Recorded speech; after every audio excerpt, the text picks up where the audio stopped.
नमस्कार दोस्तों। आज के हमारे इस वीडियो में हम आपके लिए विजय एकादशी की पौराणिक कथा लेकर आए हैं।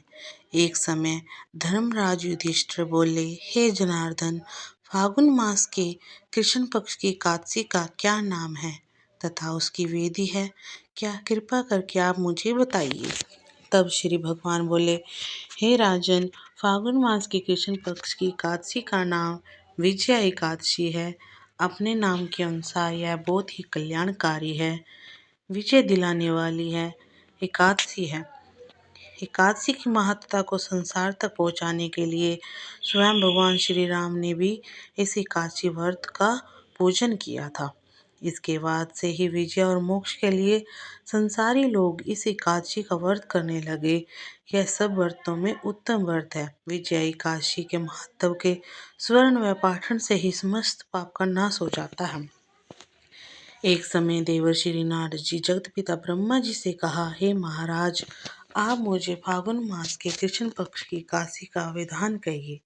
ब्रह्मा जी कहते हैं, हे नारद, विजया एकादशी का व्रत पुराने तथा नए पापों को नाश करने वाला है। इस विजय एकादशी विधि मैंने आज तक किसी से नहीं बतलाई। यह समस्त मनुष्यों को विजय प्रदान करती है। त्रेता युग में मर्यादा पुरुषोत्तम श्री राम ने जब 14 वर्षों का वनवास हुआ था, तब वह श्री लक्ष्मण तथा सीता जी के सहित पंचवटी में निवास करने लगे। वहां पर दुष्ट रावण ने जब सीता जी का हरण किया, तब इस समाचार से ही श्री रामचंद्र जी तथा लक्ष्मण जी अत्यंत व्याकुल हुए और सीता जी की खोज में चल दिए। घूमते घूमते जब वह मरण जटाऊ के पास पहुंचे, तो जटाऊ उन्हें सीता जी के वृत्तांत सुनाकर स्वर्गलोक को चले गए।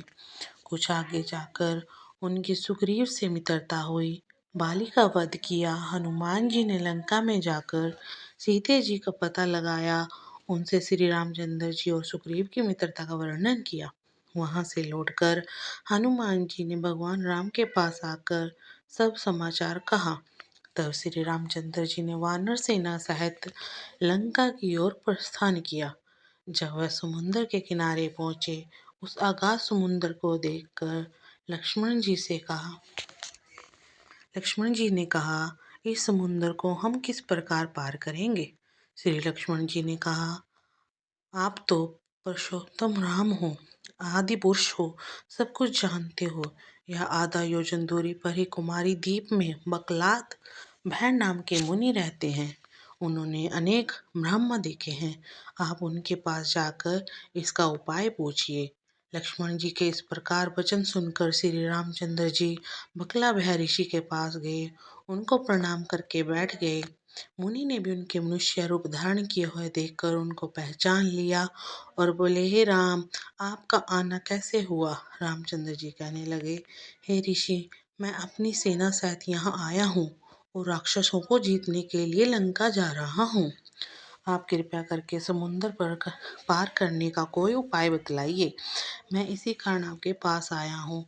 बकला वह ऋषि बोले, हे राम, फागुन मास के कृष्ण पक्ष की एकादशी का उत्तम व्रत करने से निश्चय ही आपको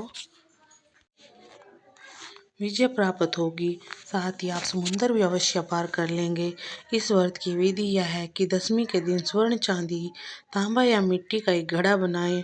उस घड़े को जल से भरकर तथा 5 पल्लव रख वेदिका पर स्थापित करें। उस घड़े के नीचे 7 अनजा और ऊपर जौ रखें।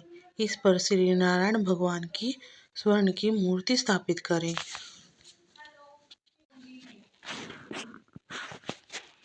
एकादशी के दिन स्नान आदि से निवृत्त होकर धूप दीप नैवेद्य आदि नारियल आदि से भगवान की पूजा करें।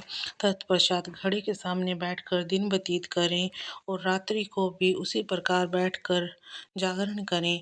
द्वादशी के दिन नित्य नियम से निवृत्त होकर उस घड़े को ब्राह्मणों को दान दे दें। हे राम, यदि तुम इस व्रत को सेनापतियों सहित करोगे तो तुम्हारी विजय अवश्य होगी।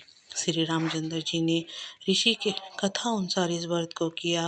उसके प्रभाव से दैत्यों पर विजय पाई।